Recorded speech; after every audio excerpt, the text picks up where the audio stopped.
back to my channel. My name is Brittney Bundles, and today's video is going to be all about 5 things that you should consider before offering wholesale extensions on your website or on any other platform that you're currently selling hair extensions on. This video, was prompted by an email that I received just asking that question, hey, do you have any tips or recommendations for people that are wanting to start selling wholesale extensions? I do want to say this before I get into the video. If you are currently drop shipping with me or another business and you are wanting to grow your business from drop shipping to wholesale, I did create a book last year called Drop Shipping Now, Wholesale Later. It's a guide for hair businesses, and pretty much in this guide it explains how to transition your business from drop shipping to wholesale, where you receive most profit or more profit than you would from drop shipping. And it also comes with free templates on how to reach out to potential customers and clients and grow your business that way. So I will put a link below this video to that book if you are interested in reading more about how to upscale your business. And I'm going to go ahead and jump right into the video. So if you are interested, be sure to give the video a big thumbs up. Please make sure that you are subscribed, and let's get right into it. So the first tip that I have in looking at, offering wholesale extensions on your website is, number 1, examine all current prices to ensure that you have enough room to offer discounted hair in bulk. I do a lot of different business consultations with different entrepreneurs. Some are in the hair industry and some are not. One thing that I can say with entrepreneurs that are in the hair industry is one of the struggles that a lot of people have in common is figuring out a good price point for your business. And like I say in a lot of videos, sometimes it just takes that trial and error, figuring out what's going to work, figuring out what's not going to work, and being able to really scale in on how much you're buying your bundles for, or how much you're drop shipping the bundles for, and then how much you're going to resell them for. And knowing what type of extensions you're offering, knowing the quality of the extensions that you're offering, the service that you're offering behind them, and being able to come up with a price that fits your business. And being able to not sell with the price as the leader. There are so many entrepreneurs that lead with the price. And I have videos as to why you should not do that. I'll link those videos below too, but we always want to lead on the quality. We want to lead on the value. We want to lead on what is going to benefit whoever has come to the site for. Different people are looking for hair extensions for different reasons. And so it's not, in my opinion, appropriate to assume that people are coming to the website or any platform that you're selling hair, wanting to purchase hair just because of a certain price, wanting to purchase just because of a discount, wanting to purchase just because of the texture. You don't really know. So that's why I go back to talking about building relationships and being able to sell on value and not so much on pricing. So you do want to make sure that your pricing is going to line up. I always talk about not making your bundles dirt cheap, because if you do that, it leaves you very little room for discounts. It leaves you very little room to offer wholesale, because wholesale is supposed to be cheaper than buying a standard bundle on your website. So you can do it, but you have to figure out how much are you going to charge for standard bundles? How much are you going to discount your bundle deals? Or do you still have room to offer different sales for Black Friday, Cyber Monday, summer sales, whatever other sales you want to offer? And then on top of that, do you have enough to be able to offer even lower prices in bulk? Now, typically when you are buying hair extensions and you buy them in bulk, you get a discount. So depending on how you're buying the hair extensions, depending on how frequently you're buying them, if you have structured your pricing structure correctly or in a way that works best for your business, and works for you, then it will be a lot easier than another business owner, that really doesn't have a consistent way of purchasing their hair, and they're with this vendor and then this vendor, that vendor and that vendor, and they don't really have a strategic price plan behind what they've priced their products at. They've gone to other websites and just copied their prices, and they're not really looking at the overall picture for their business. So the first step that I would recommend doing is reevaluate all of your pricing before you offer wholesale. You may have to change some of your standard bundle pricing. You may have to change your bundle deals. You may have to change everything to make it make sense.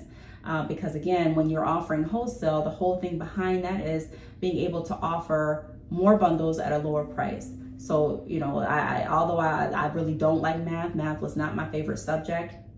It's something that I do have to look into when I did decide to offer wholesale, because I wanted to make sure that my business wouldn't take any losses. So that's the first tip, reevaluate all of your pricing. So the next tip that I have is determine your minimum order requirements. And just a side note, I am going to be looking in this direction because I have my notes right here. But yes, determine your minimum order requirements. When you are offering wholesale, you do want to have, in my opinion, and from my experience, some sort of wholesale order, requirements as far as the minimum order quantity. So if you are offering discounted bundles at, a certain price point, you also want to make sure that you're pairing that with, in order to get this price, then you at least have to purchase this many bundles. In order to get this price, you at least have to purchase this many bundles. And I'm saying at least because I always give the option to go over the minimum requirements. Now, there are some companies where, let's just say, for example, they have 10 bundles as their, wholesale minimum order quantity. That's what I have. So for example, they'll have that. And then if you want to purchase maybe 11 bundles, then you can't do that. You only can do orders of 10. So you can do an order of 10, 20, 30, and continue that way. There are some people that allow you to do anything over the minimum order amount, which is how I have my company structured. So you can purchase 11 bundles under wholesale. You can purchase, 15 bundles under wholesale and still get the additional bundles that were added after the minimum order quantity at a discounted rate, instead of saying, okay, well, no, you only can order in bulks of 10 or in bulks of 5. There are some companies that do that. So you want to figure out what's going to work best for you, and you want to figure out how you're going to be able to structure the wholesale process. So knowing which textures you're going to be offering through wholesale. Are you going to offer every texture through wholesale? What's the minimum order quantity, like I just mentioned? What are the prices going to be? Are you going to have wholesale bundles where you set the amount that people can buy and you set the options, so you can get, for example, 15 Brazilian body wave bundles, lengths 18 through 22 for $1,200, or you can, do you set the bundles, or do you have it where they can actually choose individually what they're wanting to purchase? So there's really no right or wrong way to do it. It just all depends on your preference and how you want your business set up. But that is something to consider before offering wholesale. Another point that I wanted to mention is generate ideas for marketing yourself as a vendor. So if you're transitioning to offering wholesale, this is huge for your business. You don't want to overlook it or look at it as something that's just small, in my opinion. You do want to look at it as something to be celebrated, something to alert your customers and clients about, potential customers and clients. And now you want to start thinking of marketing yourself as a vendor, marketing yourself as someone that can assist people that are wanting to have hair extensions for their salon, or start a hair business, or sell hair extensions online, or someone that's looking to buy hair in bulk so that they don't have to constantly search for different vendors throughout the year. I know that when I was first selling hair, I really loved, I went through too much of my inventory, but I really loved the fact that I just had hair right on hand to be able to do whatever style I wanted whenever I wanted to. I didn't have to worry about going to the hair store. I didn't have to order any hair. It was just right there. So there are some people that find it very beneficial and that do buy their hair in bulk just for themselves, so that they can already have the hair there if they're wanting to get their hair done, or if they're wanting to restyle their hair. They don't really have to order again or wait for, shipping, or wait for the store to open, or they already have the hair there. So you want to start looking at different ways to market yourself as a vendor, so that people know that you do have hair extensions in bulk now, that is something, a service that you do offer, because it's there's different hair businesses and there's different businesses that offer different things. And so you want to make sure, if you are going to transition to wholesale, that people know your purpose, they know what you can do, they know what you are offering, and they can decide if they want to move forward with working with you or not. So start generating ideas of how to market yourself as a vendor. If you use paid ads, then maybe running some ads that say, hair vendor, or a virgin hair vendor, or raw hair vendor, or, something like that, whatever you want to market yourself as. But you do want to start generating ideas, in my opinion, of how to market yourself and get yourself on the map as now a vendor for wholesale hair extensions as well. Now, the next step that I have is inventory control. So like I briefly mentioned a minute ago, deciding what textures you're going to offer, how you're going to store your extensions, how you're going to be able to set up the shipping. You know, are you going to have the shipping time frame the same as the standard shipping time frame on your website, or are you going to give yourself a little bit more time to fulfill bigger orders, which I recommend you do.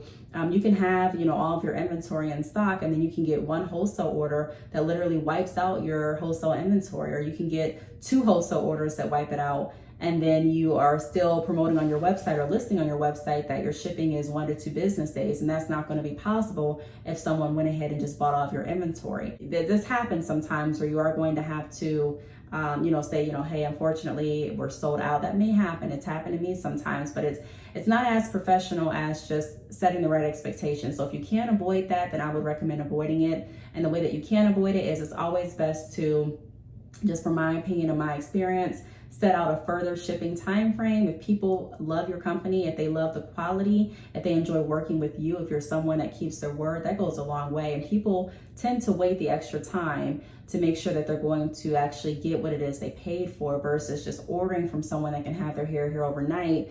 They're taking a risk on the quality. They're taking a risk on even receiving the hair. There are some companies that are scams that don't send out hair. They're taking a risk on sharing their payment information with other people. If they're not using PayPal, maybe they're using their card. Who knows? But the bottom line is, a lot of people, once they feel comfortable with your business, don't mind waiting a few days to get their hair. Some do, some don't. So I'm not saying stretch out all of your shipping time frames. It is still good to offer you know, as efficient time frames as you possibly can. But I am saying that if you are looking at transitioning to wholesale, I think that it would be beneficial to look at a different time frame for your orders. If it's going to be, like, say, for example, you already have a shorter shipping time frame for your standard orders, I think that it would be beneficial, like I mentioned, to maybe extend that shipping time frame a little bit longer for wholesale orders, just in case. And then because it's a larger order, a lot of times people are anticipating it to take a little bit longer than their standard orders would. And then the last tip that I have is inspections and refunds. So have a plan of how you plan on inspecting your hair extensions. Now that you have more hair, it is not an excuse to not inspect. We still want to inspect and make sure that every bundle we're sending out is of good quality. We still want to make sure that we're sending out the right orders, the right textures, the right lengths. You know, people are ordering wholesale. A lot of times they're ordering it for their business. And like I mentioned, there are different reasons why people order wholesale. Sometimes it's just personal use. But a lot of times people are ordering things in bulk because they're wanting to resell. And so if you're working with other businesses, then it's really beneficial to be mindful and respectful of their business as well. So I'm going to triple check to make sure that exactly what you ordered is what you get. I'm going to make sure that all of your textures get to you, you know, not damaged. I've created videos on this channel of how I package my wholesale orders to make sure that none of the curl patterns get damaged while en route. So it's really important to have a plan and make sure that everything is everything when you do send out your bundles for wholesale orders. And then also refunds. So deciding how you're going to structure your refund policy. Are you going to offer refunds on wholesale purchases? Are you going to offer exchange options on wholesale purchases? You know, how is it done? How are you going to, or is it going to be the same as what you have for your standard orders? You know, so you kind of want to figure out how you're going to put together your refund policy for wholesale orders as well. If it's going to be the same, like if you have a no refund policy, exchange only within a few days, which a lot of hair companies have. I even have a policy like that, then I think that's fine for wholesale. But if you do have like a refund or an exchange policy, then you do want to look over that again to make sure that it's going to make sense for everyone involved when you are offering wholesale. So those are the tips that I have for anyone that's looking to offer wholesale for their business. Again, if you are wanting to upscale your business and eventually offer wholesale, but you're not there yet, that's completely okay. Like I mentioned in the beginning, I do have a book that I created last year going over ways that you can upscale your business. So it's, again, drop shipping now, wholesale later. I will have that link down below the video. If you have any additional questions, feel free to leave them down below. Thanks so much for watching, and I will see you all in the next video. Bye.